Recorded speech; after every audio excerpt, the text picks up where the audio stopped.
Naand mense is Japie hier so. Ja, ek wil voortgaan met Openbaring 8 met die trompette. Daar is nog 2 trompette in hierdie hoofstuk. Ek wil dit gou behandel en dit klaarmaak. En die letterlike en figuurlike bewyse vir julle gee dat hierdie al gebeur het rondom 70 na Christus. En gaan kyk maar my hele reeks van hoofstuk 1 af. Hoofstuk 1 en tot 5 lê vir ons die fondasie vir Openbaring. Wanneer het dit vervul en wie is betrokke in Openbaring, oor wie kom die strawwe. Dit alles word basically opgesom in die eerste 5 hoofstukke. En daar het ons die fondasie gelê en die grense gestel vir Openbaring en gewys dat dit nie kan vervul in hierdie tyd nie. Dat die enigste tyd wat dit kon vervul het, is in die dae van die disippels. En dit handel oor Israel en Rome, want die 5de hoofstuk praat van die 7 seels van Daniel se boekrol wat geseël is, wat die lam Joshua toe kon oopmaak, en die 7 seels oopgemaak, want dit handel oor Israel en Rome, die strawwe van Jahoua, hoofsaaklik oor Israel self, maar later het hy natuurlik ook Rome vernietig. Die voete van yster en klei in Daniel 2, dis waaroor het gaan. Het gaan meer breedvoerig in wat gebeur het, en dit is wat geseël was in Daniel. Die dieper verduideliking, die sorgvuldige verduideliking van daardie standbeeld, van die voete wat vernietig word. Dat meer detail, daai boekrol het in meer detail ingegaan, en dit is wat oopgemaak word in Openbaring 5. En dis waaroor die hele Openbaring gaan. Al wat van toepassing is op ons vandag, is vanaf Openbaring 20. Maar ek gaan nou verder aan hierso hoofstuk 8 om vir julle te wys, hierdie het ook vervul, hierdie 3de en 4de trompet, het ook in daardie dae vervul. So kom ons kyk hierna. Then the third angel sounded, and a great star fell from heaven, burning like a torch, and it fell on the third of the rivers and on the springs of water. The name of the star is Wormwood. A third of the waters became wormwood, and many men died from the waters because it was made bitter. Dan sê ek hier so, 'n letterlike vervulling hiervan sou om baie redes onmoontlik wees. Een rede is dat 'n ster die aarde sou tref, sou die aarde sekerlik onmiddellik daarna vernietig wees. En as jy vat spesifiek, as hy 30% van die water weer oor die wêreld kan verbitter, hoe groot moet hierdie ster wees? En as iets so groots die aarde tref, dan is daar nie meer 'n aarde nie. Hierdie optrede sou uiteraard die daaropvolgende vonnisse sinloos gemaak het, as alle lewe uitgewis is. Nog 'n rede is die onvermoë vir 'n enkele ster om 1/3 van die riviere en strome op die planeet gif of bitter te maak. Daar is geen enkele plek waar 'n vallende ster kan land en 1/3 van die fonteine, strome en riviere beïnvloed. Dis onmoontlik. Hierdie, as jy dit sou letterlik opvat, is onmoontlik vir 'n ster om dit te kon doen, 30% van die wêreld se water. En soos ek gesê het, hoe groot moet so iets wees dan? As hy al uit opgebreek en hy val verskillende plekke, dan is daar nie meer 'n wêreld vir ons en dan eindig die Openbaring net hierso in hierdie hoofstuk. Dan is ons nou nie nodig vir die res van hierdie boek nie, want anders alle lewe mos nou vernietig. Deuteronomium 29 vers 14 tot 15 en 18. Ek wil net noem so dit wys, dit is eintlik baie duidelik dan dat hierdie is figuurlik. Dit is apokaliptiese spraak. So nou moet mense gaan kyk, wat is hierdie apokaliptiese spraak? Wat beteken dit dan? Deuteronomium 29. Neither with you only do I make this covenant and the oath, but with him that stands here with us this day before Yahuwah our Elohim, and also with him that is not here with us this day, lest there should be among you man or woman or family or tribe, whose heart turns away this day from Yahuwah Elohim, to go to serve the gods of those nations, lest there should be among you a root that bears gall or wormwood. En sien hier so, as mense wegdraai van Jahoua se gebooie is, dan bring hulle in hulle geleedere, hoogmoed, bitterheid, gel. Veral as hulle begin meng met die ander nasies, dan bring hulle bitterheid en hoogmoed in hulle geleedere. En dit is die hoofrede hoekom Jahwe ook altyd Israel so erg gestraf het, want hulle het begin meng met die ander volke, met die ander rasse. En Jahwe, een van die gebooie het ek vir julle gewys in my ander video's. Die 7de gebod was, you must not mongrelize, jy moet nie meng met die ander nasies nie. Maar hulle het dit verander na adultery. So nou is daar 2 gebooie in die 10 gebooie wat sê, jy moet nie oorspel pleeg nie. Wat in dit self nie sin maak nie. Lamentations 3, 15 en 19. He has filled me with bitterness, he has sated me with wormwood. Remember my affliction and my misery, the wormwood and the gall. Jeremia praat hier oor die vernietiging van Israel en Jerusalem deur Babylon. Als en gal is gelyk aan beproewing en elende. Jahwe se waarskuwing deur Moses was daardie elende sou oor hulle kom weens hulle ongehoorsaamheid. As hulle ongehoorsaam is aan die gebooie, sal daar die beproewinge en elende en so aan oor hulle kom, en Moses verwys daarna is bitterheid en gal. Jesaja 8 vers 7. Now therefore behold, the Master bringeth up upon them the waters of the river, strong and many, even the king of Assyria. En ons sien waters verwys na koninkryke. Oor die algemeen, baie keer verwys dit spesifiek na die see, of wat verwys na ander nasies. Maar ander waterweë soos riviere kan ook verwys na ander nasies. Hier verwys dit na Assyrië, die rivier. Ons sien dat die see en riviere verwys na ander nasies wat bitterheid bring, in die geval bitterheid oor Israel. Hierdie bitterheid verwys ook na 'n vloek wat oor 'n sedelose vrou kom as sy die bitter water van 'n priester drink om te toets of sy onkuis was. Dit is ook nog 'n koneksie hierso wat Joshua wil hê ons moet maak met hierdie bitterheid en hierdie bitter water is dit wat in die wet staan, hè? Wat 'n vrou wat vermoed dat sy oorspel gepleeg het, die toets was mos dat sy moes bitter water gedrink het, onthou julle. En dan, as sy wel oorspel gepleeg het, dan sou daar slegte dinge met haar gebeur het. Dan sou daar basically 'n vloek oor haar gekom het. En ek dink dele van haar sou verrot het of so iets. Maar in elk geval, daar sou pyn en lyding en so aan oor haar en elende oor haar gekom het, as sy wel oorspel gepleeg het. Nou ja, ons weet Juda en Israel, hulle almal het oorspel gepleeg en weggedraai van Jahwe se gebooie af. Hulle het begin meng met die ander rasse, nasies, en toe het Jahwe hulle almal hierdie bitter water gegee, en om te wys dat hulle het wel oorspel gepleeg, en nou die ellende wat so oor hulle kom en die vloeke, het daarmee te doen, dat hulle is skuldig aan oorspel. Josephus Wars 3:10-7-9. Vespasian put upon shipboard as many of the forces as he thought sufficient to be too hard for those that were upon the lake, and set sail after them. As for those that endeavored to come to an actual fight, the Romans ran many of them through with their long poles. Ek het dan 'n groot stukkie uitgesny, want hier is 'n baie lang paragraaf gewees. Dis gaan maar oor die oorlog op die see, op die waters, tussen Vespasian en Israel. One might then see the lake all bloody and full of dead bodies, for not one of them escaped, and the terrible stink and the very sad sight there was on the following day over that country, for as for the shores, they were full of shipwrecks, and of dead bodies all swelled. And as the dead bodies were inflamed by the sun, and putrefied, they corrupted the air, insomuch that the misery was not only the object of commiseration to the Jews, but to those that hated them, and had been the authors of that misery. This was the upshot of the sea fight.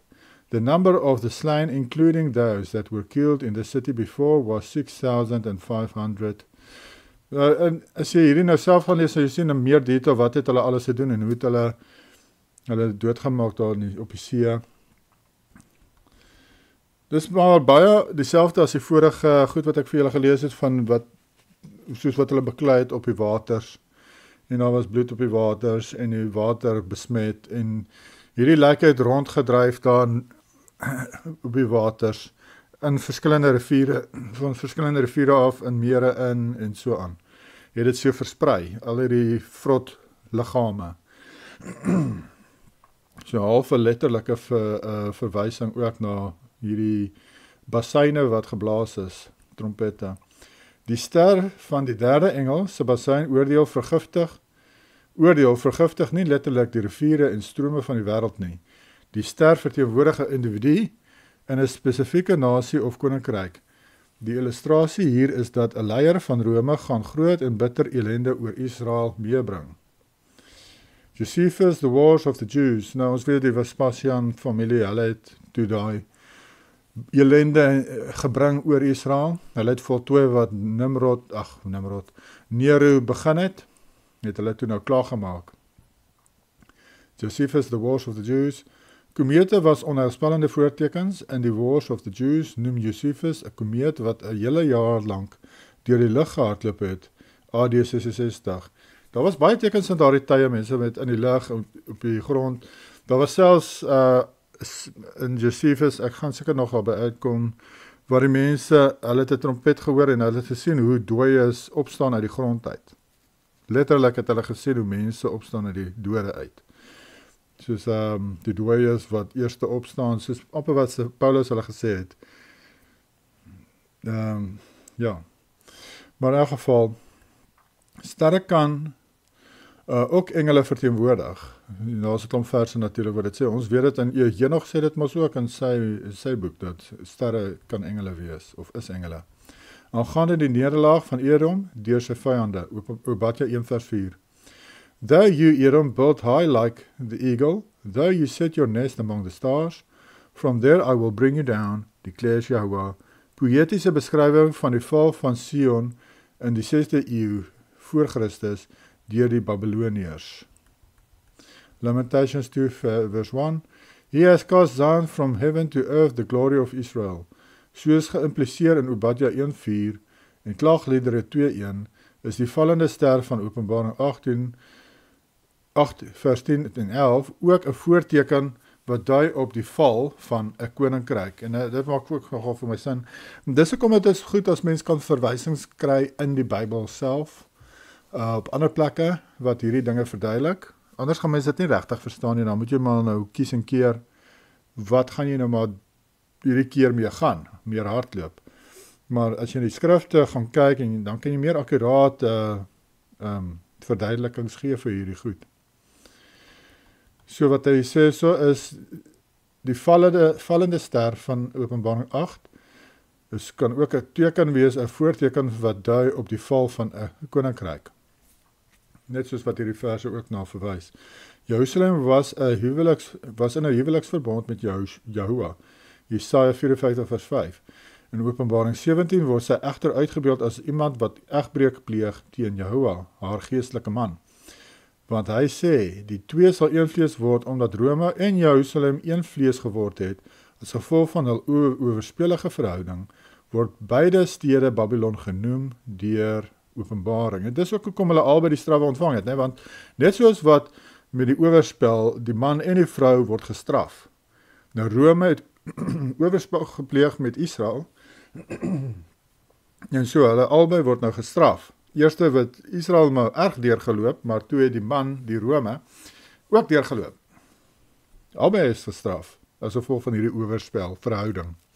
En ek gaan 'n bietjie meer daaroor praat en daarop fokus, as ek praat van die priesterskap en die mense wat agter die dood van Joshua gesit het, die priesters, wie hulle is, en as jy dit kyk, as jy daai lees, en dan besef jy hoe was hulle in die sakke van Rome, en hoe daar 'n verhouding was tussen Rome en Israel, deur die priesters, en deur die leiers, en hoe hulle met bribes en allerhande goed, vir mekaar, favors gedoen het, basically. En dit wys net dat hulle het, letterlik, hulle was soos gemeng, hulle was soos yster en klei wat half gemeng het, soos hy voete. Want mens wonder partykeer nou, hoe was hulle gemeng, want Israel het dan vir Rome gehaat. Maar in die leierskap en in die priesterskap en in daai areas was hulle gemeng. Hulle het favors vir mekaar gedoen, mekaar afbetaal en allerhande dinge gedoen.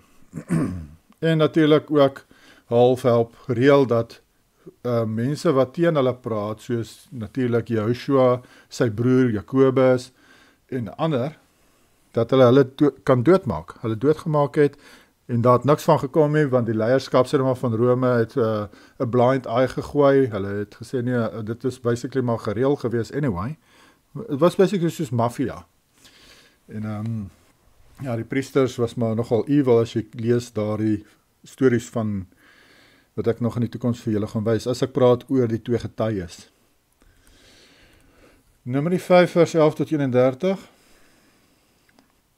'n seremoniële gebruik uit waar volgens 'n getroude man kan toets om te sien of sy vrou egbreek gepleeg het, is Numeri 5 vers 11 tot 31. Dit het ek mos vroeër vir julle genoem, van die water wat hulle moet drink, sy moet drink. Hierdie profetiese gebruik word in Openbaring 8 vervul. Daar is, soos ek weer eens sê, dat daardie wat die wet van praat van die oorspelige vrou, wat dan getoets word of sy oorspel gepleeg het, dan daardie bitterwater sal wys dat sy het, en daar sal ellende oor haar kom, wat ook gebeur het met Israel in Openbaring. Hierdie vloek wat oor Israel kom as gevolg van haar sedeloosheid, nadat sy die bitterwater gedrink het, is vervul in Rome wat haar vernietig. Josephus, Wars 4:6. Now this destruction that fell upon the Jews, as it was not inferior to any of the rest of it in itself, so that it still appeared greater than it really was. And this, because not only the whole country through which they fled was filled with slaughter, and Jordan could not be passed over by reason of the dead bodies that were in it, but because the lake Asphaltiris was also full of dead bodies, that were carried down into it by the river.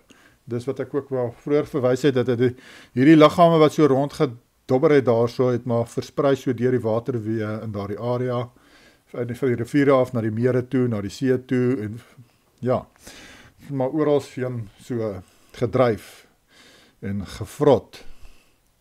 So ek kan ook verwys na 'n letterlike vervulling van hierdie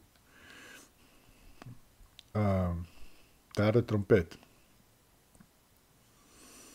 Hy kyk. So nou maar eintlik klaar met die derde trompet. Ek gaan net gou vir julle lees. Then a third angel sounded and a great star fell from heaven. Ons het gesien dat dit is sterre kan verwys na koninkryk. Burning like a torch, and it fell on the third of the rivers and on the springs of the water. En dat hierdie koninkryk verwys na Israel wat verbrand is, en ook hulle lyke, die riviere en die mere en die see was vol van hulle lyke gewees, van hulle dooies. En die bitter water wat te doen ook het met die toets vir 'n sedelose vrou, wat Jehovah hulle gegee het, en hulle was skuldig bevind, en daarom het die ellende oor hulle gekom, wat hierdie trompette uitgeroep het, of ja, die begin daarvan uitgeblaas het. Hoe mense het ook al sal sê, my Afrikaans partykeer raak 'n bietjie.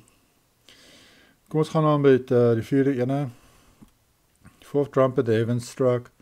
Then the fourth angel sounded, as a third of the sun was struck, a third of the moon, a third of the stars, so that a third of them were darkened, a third of the day did not shine, and likewise the night. Weer eens 30%. Dit verwys ek glo, soos ek sê, dat 30% dis die intrapslag van die oordele, en Jehovah hulle kans wil gee om te kan repent, en hulle het nie gerepent nie, toe dit net erger geword, en dan toe was dit nie meer 30% nie, toe was dit baie meer, toe was dit amper almal wat toe gedood is. Die res wat toe nie gedood is, die bietjie wat oorgebly het, was toe verkope slawe.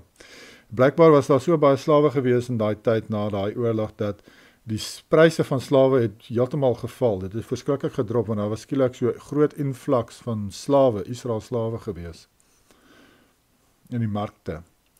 En kom ons gaan, so that a third of them were darkened, a third of the day did not shine, and likewise the night, And I looked, and I heard an angel flying through the midst of the heavens, saying with a loud voice, Woe, woe, woe, to the inhabitants of the earth, because of the remaining blasts of the trumpets of the 3 angels who are about to sound. Hierdie woe, woe, woe, laat my ook dink aan die moontlike een van die kandidate vir die getuies, 2 getuies. Hy het dit ook geskree in Jerusalem vir 3,5 jaar. 4de trompet is die 9de plaag van Egipte. Sien julle, daar is 'n konneksie nog steeds met die plaag van Egipte. En dan sien jy dis die verduistering van die son, maan en sterre. Die verdonkering van hemelliggame is 'n algemene verskynsel in die profeet boeke en verwys na die strawwe wat kom oor lande, mense en leiers. Esegiel 32 vers 7 tot 8.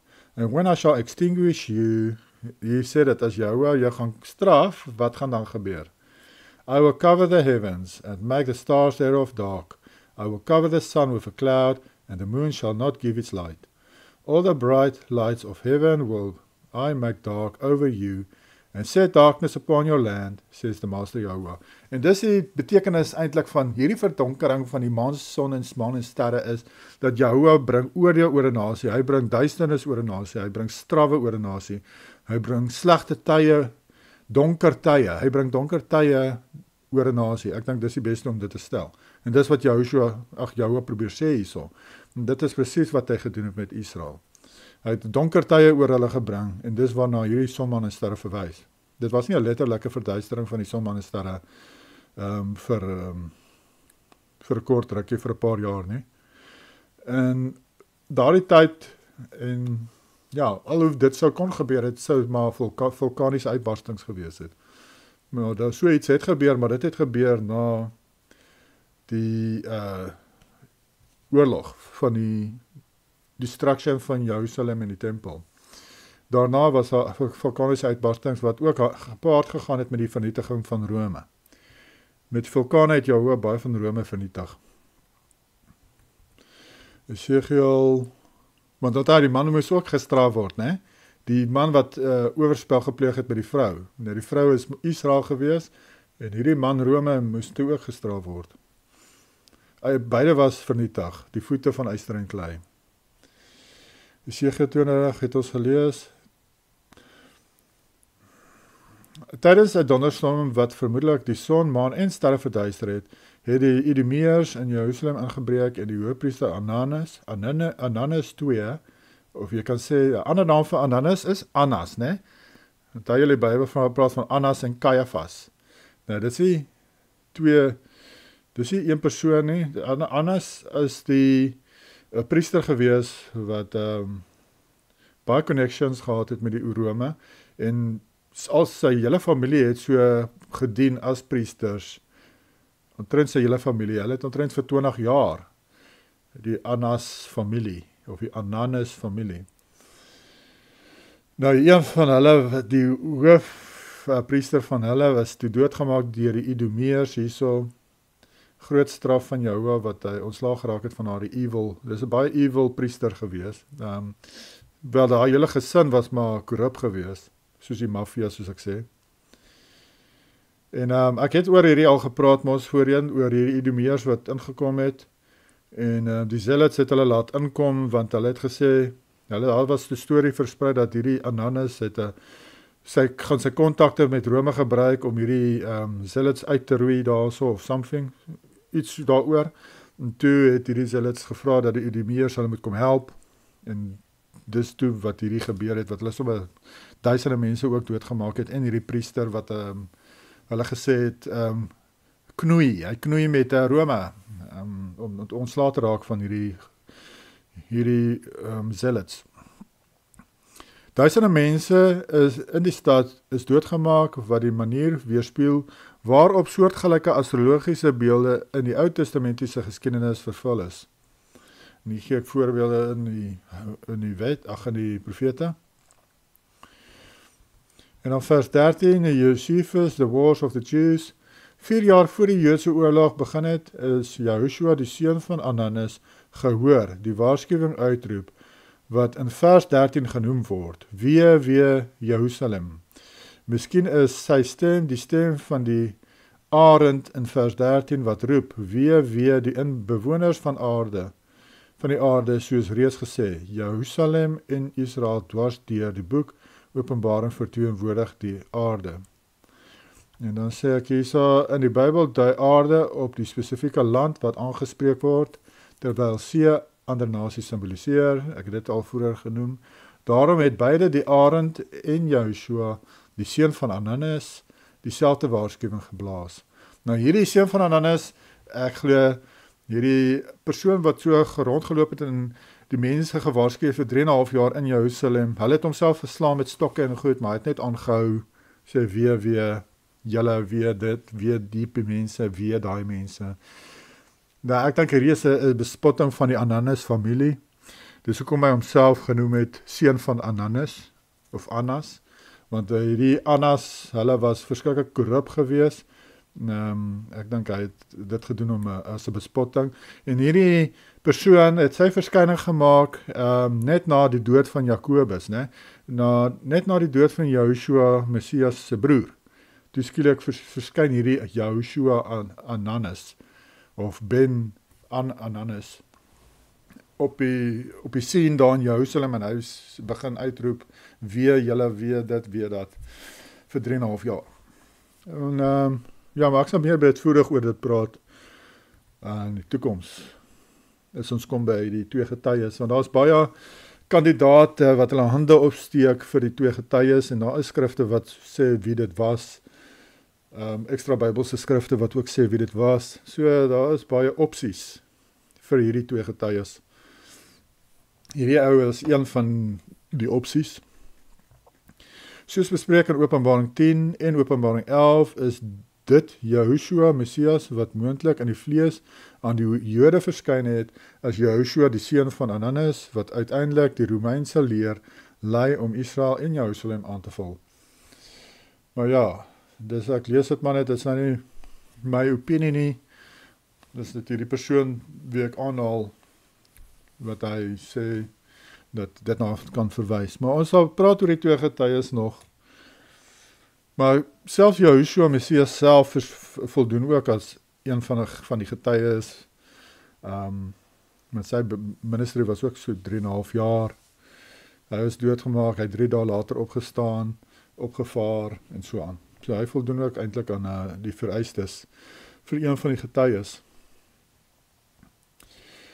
Alright, ek dink is hierdie hoofstuk klaar.